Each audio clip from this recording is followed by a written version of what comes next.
¿Qué tal? Saludo a todos, bienvenidos a este video de Domingo Express, con lo que queda de lo que ha sido esta jornada del fin de semana, jornada de sábado, donde tuvimos actividad temprano en la tarde y también en la noche. Temprano, el zurdo Ramírez perdió contra Dimitri Bivol, lo llevó realmente a la escuela, y por la noche una gran victoria de David Morrell allí en Minneapolis, venciendo al que en lo previo era el mejor rival de todos los que ha enfrentado en su breve carrera profesional, pese a la cual ya es campeón mundial, un título marginal de la Asociación Mundial de Boxeo. Dejó mucha enseñanza sobre lo que podemos esperar para el futuro, especialmente del 2023, que promete mucho. En el caso de Morrell, en una pelea donde fue abrumadoramente superior al kazajo, una pelea que debieron terminarla antes inclusive, pero ya les voy a hablar de la misma y sobre todo lo que hay que esperar ahora. Si lo ponen contra Canelo directamente o él va a esperar para enfrentar a Benavidez o Caleb Plant. Ese es uno de los temas de este video,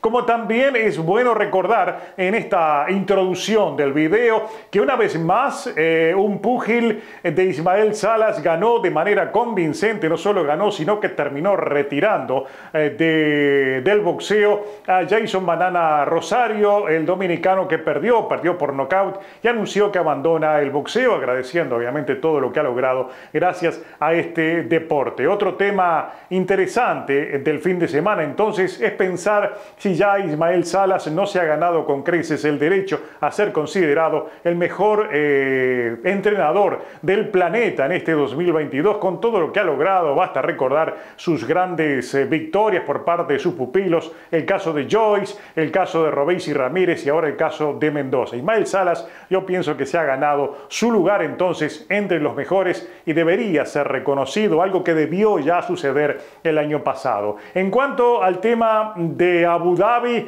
sigue dando que hablar esa derrota del zurdo Ramírez, especialmente por las declaraciones que ofreció al final, en el sentido de que para él se vio ganador de la pelea, lo cual es un verdadero disparate, pero ya se los voy a comentar, como también les voy a comentar lo más importante. En primer lugar, hay un gran debate en las redes sociales sobre Bivol o Beterbiev. Algunos creen que Bivol no puede vencer, otros dan ya por descontado que lo va a vencer al otro ruso. Les voy a hablar de ese tema, pero sobre todo, algo que hay una insistencia también y hay que darle el lugar que merece a la posibilidad de que Bivol no vaya contra Beterbiev y efectivamente se dé la revancha contra Canelo Álvarez. Yo creo que esa revancha todavía está viva. Se los voy a explicar en este video que ya comienza a continuación, como siempre, sin filtro, sin rodeos, directo al grano, directo a la yugular del tema elegido.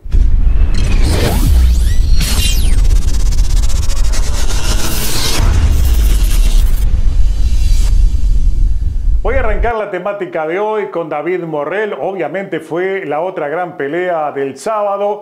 Les habíamos dicho de antemano que Aidos Yerbusinuli era el rival más importante de todos los que ha enfrentado. Un hombre invicto, un hombre que tenía una carrera en cierta medida sólida y que él mismo había elegido enfrentar a Morrell pensando que podía hacerle una oposición convincente, una oposición competitiva e incluso ganar la pelea. Muchas cosas quedaron de enseñanza en esta pelea. En primer lugar, de que sigue creciendo, se sigue consolidando el boxeo de alguien que ya venía conocido del campo amateur como una de las mayores promesas del boxeo cubano y comienza a demostrarlo, comienza a confirmar sus credenciales y esta pelea es un claro ejemplo. La ganó prácticamente cuando quiso, fue trabajándola despacio, por momentos le dio la iniciativa, utilizó el jab, utilizó sus movimientos de cintura, es decir, puso en práctica muchas cosas que no le conocíamos de su boxeo y se nota que sigue creciendo y que sigue mostrándose como aquel rival que muy pocos van a querer enfrentar. Hay mucho que esperar de esta versión que ahora vimos de David Morrell y por supuesto queda la expectativa contra quién lo vemos. Pero antes de decirles lo que yo creo que puede suceder con el futuro de Morrell, es bueno apuntar dos cosas. La última, la que dejó la imagen, que ha sido muy elogiada, como era de esperar, y es el hecho de ver esa dramática escena de Morrell cargando a Yerbusinuli hacia la esquina, un hombre que estaba no solo derrotado, sino que estaba destrozado, lastimado y que fue muy dañado en esta pelea. Él lo ayudó a llegar en un gesto de humanidad deportiva, pero sobre todo, entiendo yo, de caballerosidad que transmite aquello que necesita ser el boxeo. Eso mismo que vimos allí en la escena y que muy bien lo mostró y que ha sido ampliamente y merecidamente aplaudido, como un gesto, digamos, que transmite sus valores en el caso de Morrell. Pero por el otro lado, ese mismo gesto de Morrell nos hace la obligatoria pregunta de por qué permitieron que Yerbusinuli llegara a ese knockout que ocurrió 40 segundos antes del final. ¿Por qué permitieron que fuera tan golpeado un hombre que estaba lastimado desde el comienzo y que se notó que había un Morrell trabajando a media máquina, si no el daño podría haber sido mayor? En ese caso yo creo que falló la esquina, falló nuevamente la comisión de Minneapolis, que nos tiene acostumbrada a todo este tipo de horrores, y además falló el propio referee, que es un hombre que no está acostumbrado. En el caso de Weeks, es un hombre que nos tiene acostumbrados a grandes actuaciones como tercer hombre en el cuadrilátero, pero yo creo que falló. Había demasiada sangre, había demasiado castigo y había demasiada diferencia entre los dos rivales. Esa pelea debió ser detenida mucho tiempo antes y se habría obviado entonces la posibilidad de generarle al kazajo un daño que puede ser irreversible. Por eso creo que hubo un enorme error y el gesto humanitario de Morrell lo puso allí en la propia escena. El hecho de que tuviera que ayudarlo, señal clara de que Yerbusinuli antes del knockout ya estaba dañado y simplemente estaba soportando el castigo por pura guapesa. Creo que este tipo de cosas deberían enseñar y educar de alguna manera a las autoridades del boxeo de que hay que tener otro tipo de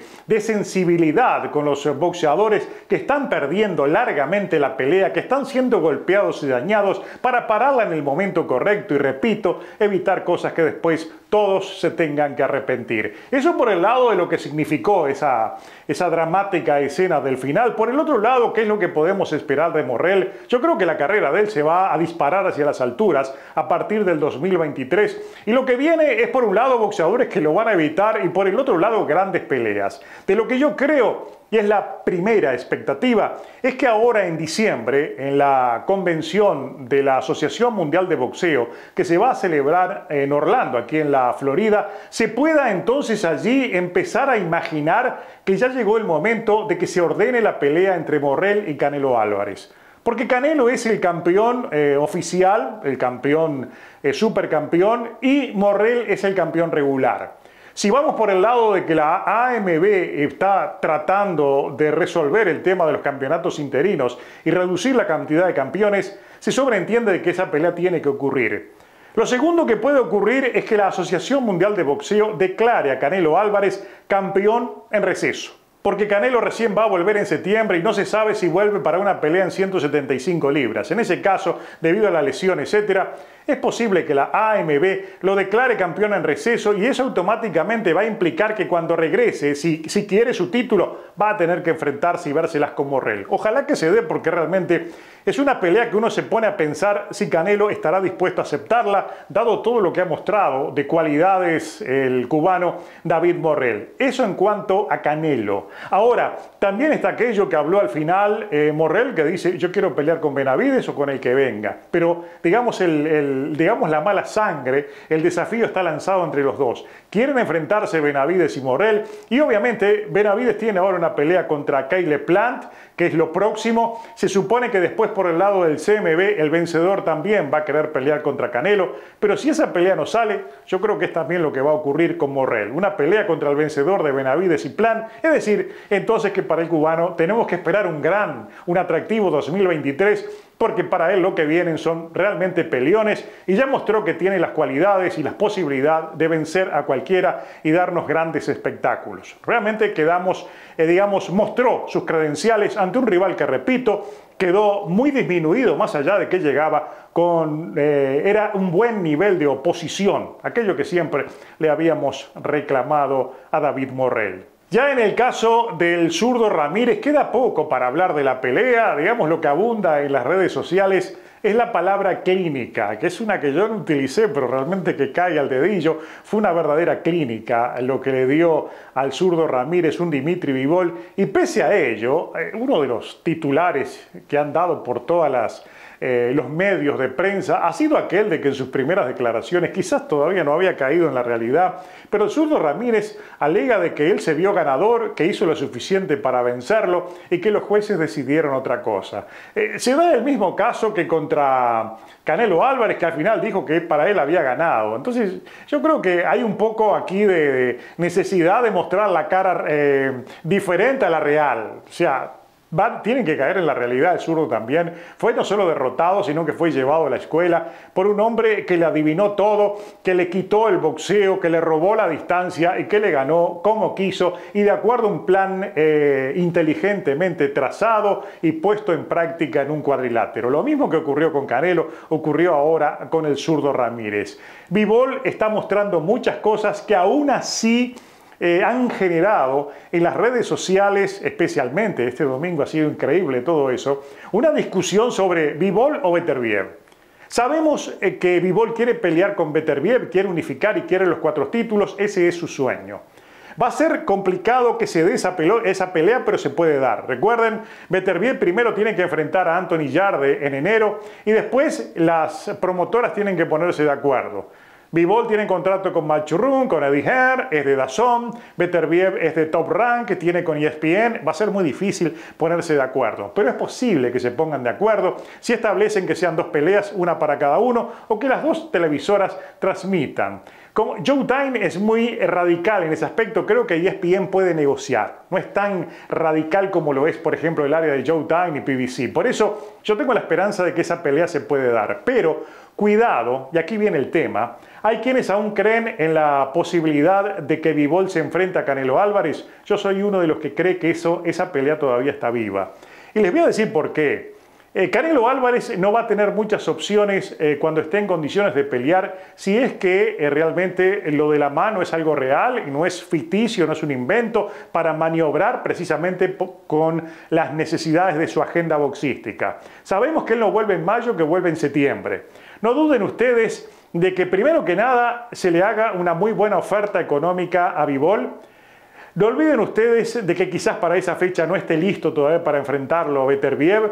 Y no olviden ustedes que quizás antes de septiembre, hasta puede ser en mayo, nadie se sorprenda, quizás que para mayo, un año después de la fecha en que se enfrentaron, le hagan una oferta imposible de rechazar a Bivol, atendiéndole todas sus exigencias, pagándole una buena cantidad, sin cláusulas, y Canelo de nuevo peleando en 175. ¿Por qué les digo que es posible? Porque el dinero siempre va a estar. DAZN no va a tener problemas en ofrecerle 30 o 40 millones o 20 millones a Bivol, en primer lugar.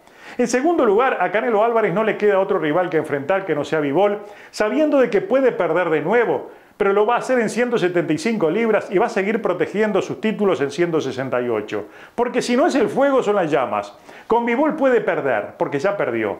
Él no puede perder, por ejemplo, si lo mandan contra Morrell o si lo mandan contra David Benavides, por ejemplo, que son sus desafiantes naturales en 168 libras. Porque si pierde con Benavides o pierde contra Morrell, pierde todos los títulos y prácticamente Canelo desaparece.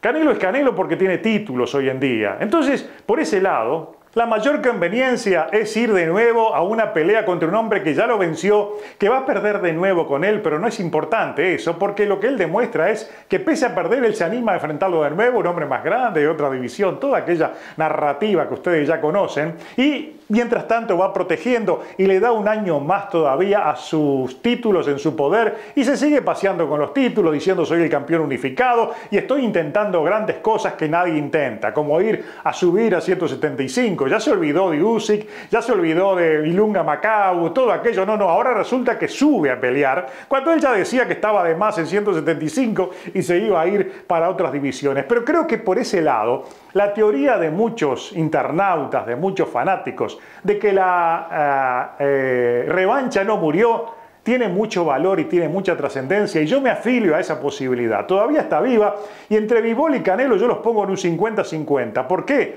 Porque la pelea de Canelo es fácil de hacer, es fácil de negociar, está todo dentro de DAZN y hay una cantidad de dinero que jamás Bivol va a cobrar enfrentando a Beterbiev, que además es un peleador muy peligroso. Él sabe que contra Canelo no solo le va a vencer, sino que va a ganar el dinero que necesita para que su cuenta corriente empiece digamos, a abultarse. Por ese lado, entonces, no se olviden, no den por muerta la revancha contra Canelo, porque yo creo que está más viva que nunca. Y si me apuran, les diré que Bivol, todo esto que hizo fue una especie de venta de humo para valorizar lo que va a cobrar por la revancha. Pero cualquier día nos desayunamos con aquello de que Bivol Canelo está siendo negociada y se va a realizar en mayo o septiembre del año próximo. No se olviden, porque eso es lo que viene.